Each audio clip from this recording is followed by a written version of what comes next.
이어령의 마지막 수업. 다시 라스트 인터뷰.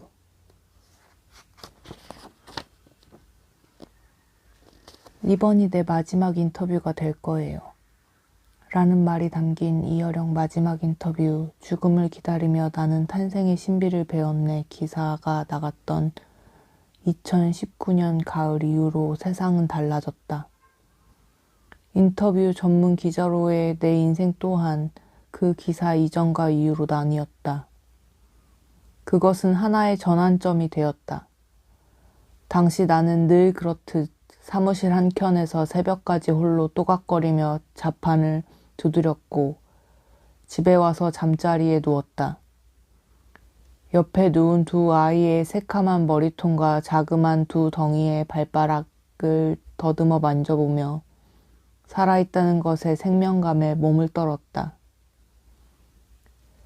기사를 완성하기까지 혹 그 사이에 선생님이 떠나실까봐 얼마나 가슴을 졸였는지 모른다. 출고 버튼을 누른 후에는 또다시 내가 이 어른의 마지막 말을 전할 자격이 되나 두렵고 송구해서 뒤척였다.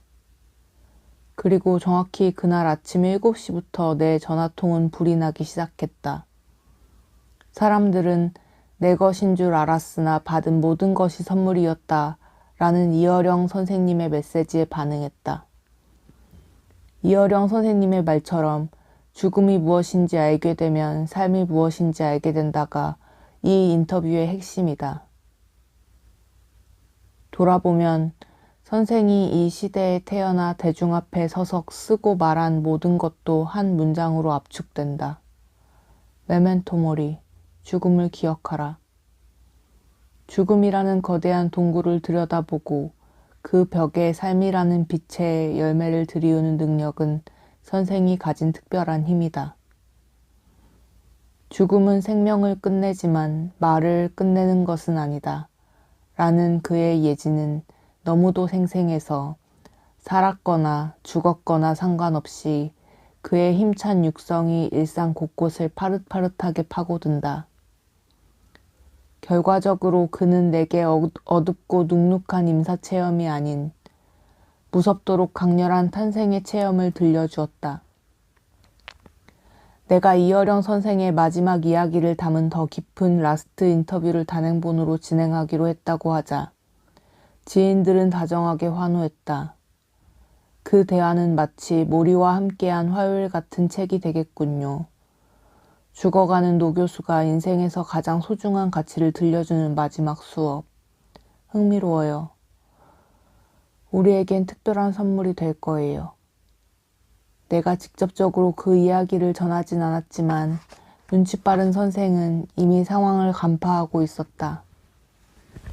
그는 모리 교수와는 여러모로 다른 사람이었으나 죽어가는 스승 곁에서 삶의 진실을 듣고 싶어하는 독자들의 간절한 소망은 정확히 이해했다. 이어령 교수는 모리 교수보다 육체적으로나 지적으로 자아가 더 강렬하고 매 순간 활활 타오르는 사람이었다. 그를 볼 때마다 나는 활화산 같다는 느낌을 받았다. 한 번도 지적 폭발을 멈추지 않은 활화산 같은 선지자. 알츠하이머를 앓았던 모리는 제자인 미치 앨범에게 헝클어진 백발, 힘없는 팔다리, 침을 흘리고 화장실에서 일어서지 못하는 모습 등 생명이 사그러드는 모든 과정을 공유했으나 이어령은 내게 면도하지 않은 모습조차도 보여주기 싫어했다. 옥색 스웨터와 면바지를 입은 168cm의 이 단정한 위인은 중국차와 싱싱한 청포도, 호두를 가득 담은 볼이 놓인 기다란 테이블에서 나를 기다렸다. 나는 대화를 시작할 때마다 이어령 선생에게 몸 상태가 어떠한지를 매번 묻곤 했다.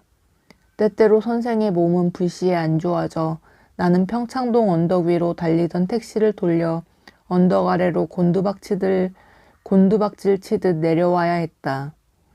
그런 날은 오후에 힘없는 목소리로 전화가 걸려오곤 했다. 아까는 미안했네. 지금은 조금 기운을 차렸어. 해야 할 이야기를 다시 이어갈까? 북부까지 팽팽한 공명으로 당겨진 그의 목소리는 활시위를 떠난 화살처럼 귀의 간역 정중앙에 꽂혔다. 그러나 그 자신, 그렇게 힘센 말을 쏟아낸 후엔 말발굽에 여진이 남아 당신의 골상을 때린다고 괴로워했다. 내가 쏟아낸 말들이 내 뒷골에서 웅웅거려. 나는 선생의 코앞에 이른 죽음과 병마에 함께 쫓기는 기분으로 가을을 보내고 겨울을 보냈다. 도끼날이 얼음을 내리치듯 칼바람 일던 어느 아침에는 바람 구두를 신고 먼 길을 떠날 사내처럼 선생은 한달음에 말했다. 내년 3월이면 나는 없을 거야.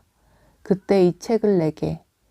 노인의 목숨을 노리는 코로나 바이러스가 그의 집 대문 앞을 서성거리는 듯한 두려움에 나는 매번 찬 바람을 일으키며 초인종을 누르기가 송구했다. 그러나 그는 도움을 필요로 하는 연약한 사람이 아니라 도움을 주려는 사람의 자세로 나를 맞았다. 통창으로 산 그림자와 빛이 쏟아지는 그의 저택에서 나는 한 번도 주눅든 적은 없었지만 선생이 풍기는 위용에 여러 번은 숨을 고르곤 했다. 어둠과의 팔씨름. 작년 10월에 선생님은 라스트 인터뷰에서 빅뱅처럼 모든 게 폭발하는 그런 꿈을 꾼다고 하셨죠. 너무 눈이 부셔서 볼 수 없는 어둠. 죽음이 곁에 누웠다 간 느낌이라고요.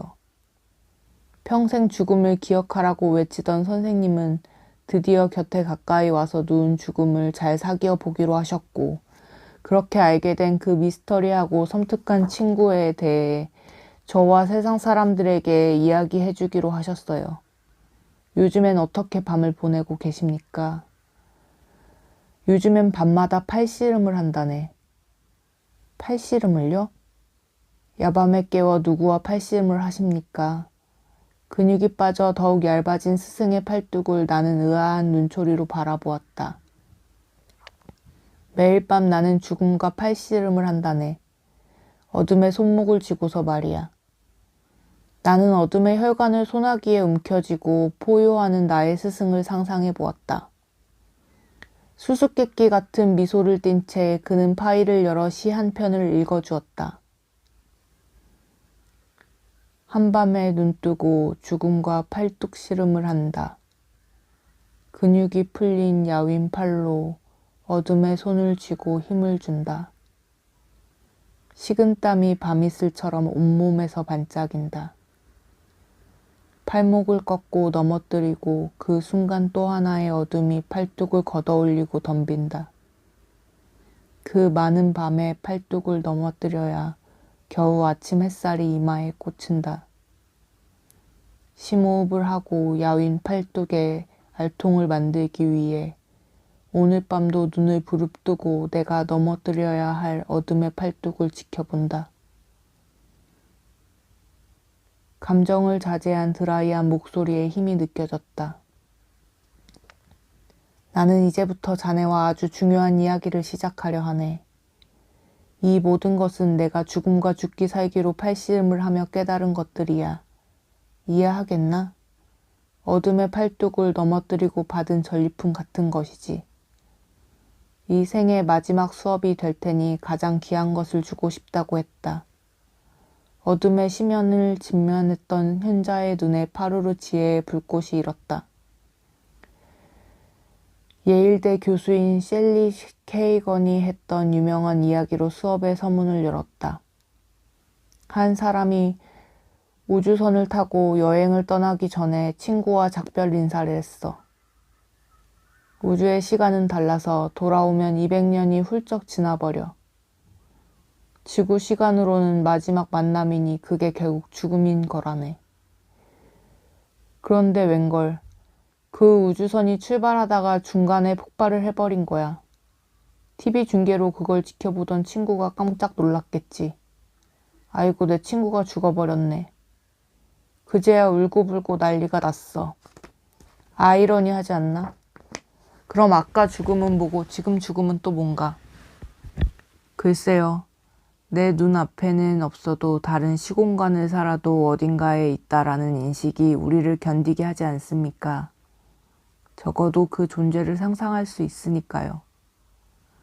좀 더 드라이하게 이야기해보지. 고려 청자가 있어. 사람이 아니고 사물이네. 고려 청자는 무덤 속에 있었어. 이걸 500년 후에 발굴했다면 내 눈앞에 없었어도 고려 청자는 500년을 존재한 거야.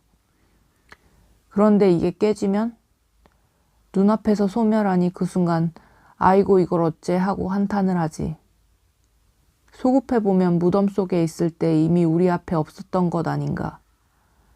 알 것도 같고 모를 것도 같습니다. 서양에서는 지금까지 영과 육이라는 이원론을 가지고 삶과 죽음을 설명했네. 소크라테스도 다르지 않아. 하지만 나는 육체와 마음과 영혼, 삼원론으로 삶과 죽음을 설명할 참이야. 그가 유리컵을 가져다 내 앞에 두고 결기 어린 표정을 지었다. 죽음에 관한 느슨한 아포리즘을 기대했던 나는 당황했다. 선생은 마치 새로운 물리법칙을 발견한 후 실험 도구를 앞에 두고 흥분한 과학자처럼 보였다. 이 유리컵을 사람의 몸이라고 가정해 보게나. 컵은 무언가를 담기 위해 존재하지. 그러니 원칙적으로는 비어야 있어야겠지. 빈 컵이 아니면 재구시를 못할 테니. 비어있는 것. 그게 보이드라네. 그런데 비어있으면 그 뚫린 바깥면이 어디까지 이어지겠나. 끝도 없어. 우주까지 다. 그게 영혼이라네. 그릇이라는 물질은 비어있고 빈 채로 우주에 닿은 것이 영혼이야. 그런데 빈 컵에 물을 따랐어. 여기 유리컵에 보이차가 들어갔지? 이 액체가 들어가서 비운 면을 채웠잖아. 이게 마인드라네. 우리 마음은 항상 욕망에 따라 바뀌지? 그래서 보이차도 되고 와인도 돼. 똑같은 육체인데도 한 번도 같지 않아. 우리 마음이 늘 그러잖아. 아침 다르고 저녁 다르지. 내 날씨처럼 변하는 게 감정이지요. 그런데 이것 보게. 그 마인드를 무엇이 지탱해주고 있나. 컵이지. 컵 없으면 쏟아지고 흩어질 뿐이지. 나는 죽어가고 있지만 여전히 내 몸은 액체로 채워져 있어. 마인드로 채워져 있는 거야. 그러니 화도 나고 환희도 느낀다네. 저 사람 왜 화났어? 뜨거운 물이 담겼거든. 저 사람 왜 저렇게 쌀쌀 맞아? 차가운 물이야. 죽으면 어떻게 되나? 컵이 깨지고 차갑고 뜨겁던 물은 다 사라지지. 컵도 원래의 흙으로 돌아가는 거야. 그러나 마인드로 채워지기 이전에 있던 컵 안에 보이드는 사라지지 않아. 공허를 채웠던 영혼은 빅뱅과 통했던 그 모습 그대로 있는 거라네. 알겠나? 컵 하나로 바디와 마인드와 스피릿, 현존과 영혼을 설명하는 이어령 선생님 앞에서 나는 할 말을 잃었다. 그토록 심오한 이야기를 이렇게 간단하게 풀어버리다니. 스승은 풀필이 불듯 말을 이었다. 영혼을 인정하지 않는 것은 유리컵 안에 빈 공간을 인정하지 않는 거라고. 마인드를 비워야 영혼이 들어간다. 마음을 비우는 것이 왜 그토록 중요한지 알겠습니다. 그렇지. 그건 실제로 유리컵 안의 공간의 문제라네. 빈 공간이 많을수록 영적인 공간이 커지는 거겠지요? 만원 버스를 생각해보게. 사람이 꽉 차서 빈대가 하나도 없는 게 바로 영혼 없는 육체라네. 유명한 일화가 있어. 스님을 찾아온 사람이 입으로는 한 수 배우고 싶다고 하고는 한참을 제 얘기만 쏟아냈지. 듣고 있던 스님이 차 주전자를 들어 잔에 들이붓는 거야. 화들짝 놀라 스님 차가 넘칩니다 했더니 스님이 그랬어. 맞네. 자네가 비우지 못하니 찬물이 넘치지. 나보고 인생을 가르쳐 달라고?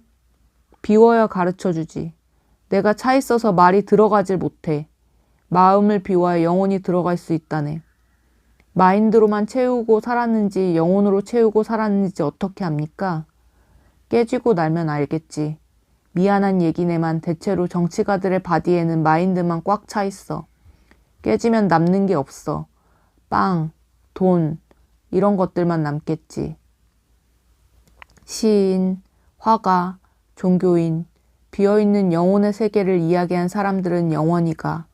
우주와도 통하니까. 문득 윤동주와 고흐가 떠오릅니다. 윤동주의 시 별에는 밤과 고흐의 그림 별이 빛나는 밤에 그들의 눈은 비어있으므로 무엇을 본 걸까요? 과학적으로 설명해 주겠네. 태초에 빅뱅이 있었어. 물질과 반물질이 있었지. 이것들이 합치면 빛이야. 엄청난 에너지지. 그런데 반물질보다 물질이 더 많으면 빛이 되담한 물질의 찌꺼기가 있을 것 아닌가? 그게 바로 우리야. 자네와 나지. 이 책상이고 안경이지. 이건 과학이네. 상상력이 아니야. 우리는 빛이 되지 못한 물질의 찌꺼기, 그 몸을 가지고 사는 거라네. 그런 우리가 반물질을 만나면 어떻게 될까? 빛이 되는 거야. 이보다 더 명쾌한 시를 들어본 적이 있었던가? 나는 울 것 같은 표정으로 말했다. 선생님, 태초와 나의 거리를 그렇게 쉽게 설명하시면 어떡합니까? 우리가 쓰는 에너지는 모두 빅뱅 때 만들어진 그 빛이라네. 반물질을 못 만나 물질로 남은 것들은 끝없이 뭐가 되고 싶겠나. 빛이 되고 싶을 거야. 빅뱅이 내가 태어난 고향이거든. 그런데 빅뱅 이전에 존재했던 빛도 물질도 아닌 이 보이드, 공허의 공간이 바로 신의 영역이라네. 거기에 빛이 들어가 창조가 되는 거지. 빛이 있으라 하니 빛이 있었다고 성경은 기록하고 있지요. 하나님의 영과 공허가 섞여 우주가 창조되는 순간이야. 천국은 뭐라고 설명하시겠어요? 물질과 마인드가 있었던 기억과 그것을 담을 수 있게 했던 보이드 그 자체. 기독교에서는 천국이라고 하고 소크라테스는 이데아라고 했네. 영원 불멸이야. 공허는 죽지 않아. 빅뱅 이전에 있었으니까. 이 모든 게 어둠과 팔씨름을 해서 깨달은 거란 말씀이지요. 그렇지. 어둠이 물러가고 창밖으로 빛이 들어오면 좀 덜 아프거든. 그때 비로소 잠을 청하는 거야. 나는 가만히 선생 앞에 빈잔을 바라보았다. 컵 하나에 굳은 몸과 컵 하나에 조석지변하는 마음과 컵 하나에 담긴 태초의 공허를 가득 찬 술잔으로 찰랑대며 살아가는 보통의 사람들과 비어있는 찻잔으로 우주의 공허와 맞닿은 영적인 사람들이 뒤엉켜 돌아가는 세상. 서로의 술잔을 부딪히며 가끔 우주를 향해 제 각자의 언어로 건배사를 하며 정신없이 살던 어느 날 이어령이라는 어른을 만나 그가 어둠과의 팔씨름으로 값을 치른 달고 깊은 공허를 나눠 마시고 있는 것이다. 죽음은 철창을 나온 호랑이가 내게 덤벼드는 일.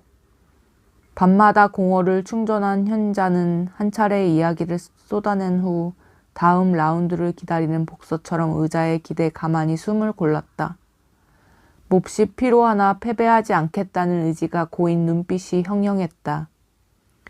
어둠과의 팔씨름 얘기를 하셨는데 생각해보면 선생님은 살면서 패한 일이 거의 없으시지요? 아니야. 나는 매번 패했어. 글 쓰는 사람은 매번 패배한다네. 이해가 안 되는군요. 글로 치면 모든 영역에서 거의 다 백전백승 하지 않았습니까? 아니라네. 난 매번 KO 패당했어. 그래서 또 쓴 거지. 완벽해서 이거면 다 됐다 싶었으면 더 못 썼을 거야.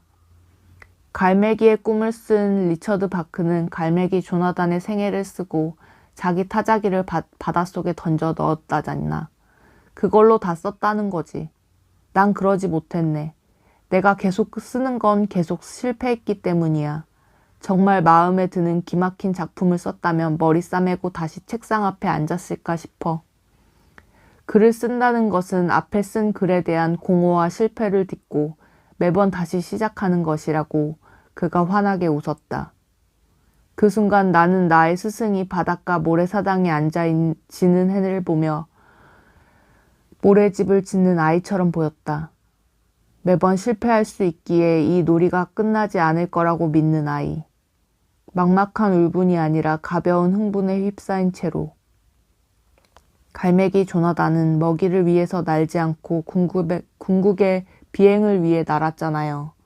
선생님은 혹 계속 글을 쓰기 위해 자신이 실패하고 있다고 가정하는 것은 아닌지요? 모르겠어. 나는 평생 도전이 필요한 인간이었네. 계속 쓰고 또 쓰고 다시 썼네. 강해서가 아니라 약해서 다시 하는 거라네. 니체도 다르지 않아. 운명이여 오너라. 위인들이 거창해 보여도 그렇지가 않아. 지면 또 한 번 부르짖을 뿐이지. 스스로 쓸 말이 없어서 남의 얘기나 옮겨봐. 그건 서생이지. 글자 쓰는 사람. 글 쓰는 사람이 아닌 거야. 사람들은 글씨 쓰는 사람과 글 쓰는 사람을 혼동하는데 글씨 쓰는 사람은 서경이네. 베끼는 사람. 보다시피 나는 지금 많이 아프네.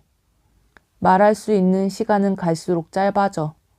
그래서 내가 이제부터 남은 이들을 위해 각혈하듯 내 이야기를 해볼까 하네. 무슨 말씀이든지요. 그게 희망이 될지 선물이 될지 나는 모르지만 내가 지금 할 수 있는 게 그거니까. 남아있는 세대를 위해서요. 상처 입은 복서가 몸을 일으키듯 말이 몸을 일으켜 다시 초원 위에서 달릴 준비를 하고 있었다.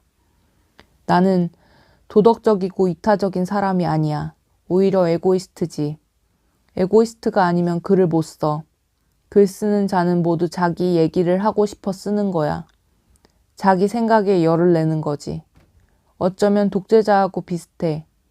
지독하게 에고를 견지하는 이유는 그래야만 만인의 글이 되기 때문이라네. 남을 위해 에고이스트로 사는 거지. 압류. 자아를 통과한 글만이 만인의 심장을 울리니까요. 선생님은 지난번 저와의 인터뷰에서 모든 것이 내가 받은 선물이었다라고 하셨어요. 일단 그것부터 시작할까요? 기억하고 있네. 나처럼 암에 걸린 사람을 위해 과학자들은 특효약을 만들려고 노력하지. 그런데 나는 과학자도 영웅도 그렇다고 의지가 강한 사람도 아니야. 충청도 사람이라 독하지도 못해. 독하지도 않은 나 같은 사람이 암에 걸려 죽을 때까지 자기 일을 할 수 있다면 암이 뭐가 무섭겠나. 내가 암세포 죽이는 약은 못 만들어도 암에 걸린 사람을 위한 정신치료제는 만들 수 있지 않겠나. 먼저 가신 따님 이민아 목사님도 그랬습니다. 나중된 자가 먼저 된다는 말이 있지. 내 딸이 그렇게 열심히 살다 갔어. 인간은 암 앞에서 결국 죽게 된다네. 이길 수 없어. 다만 나는 죽을 때까지 글을 쓰고 말을 하겠다는 거지. 하고 싶은 일을 다 해나가면 그게 암을 이기는 거 아니겠나.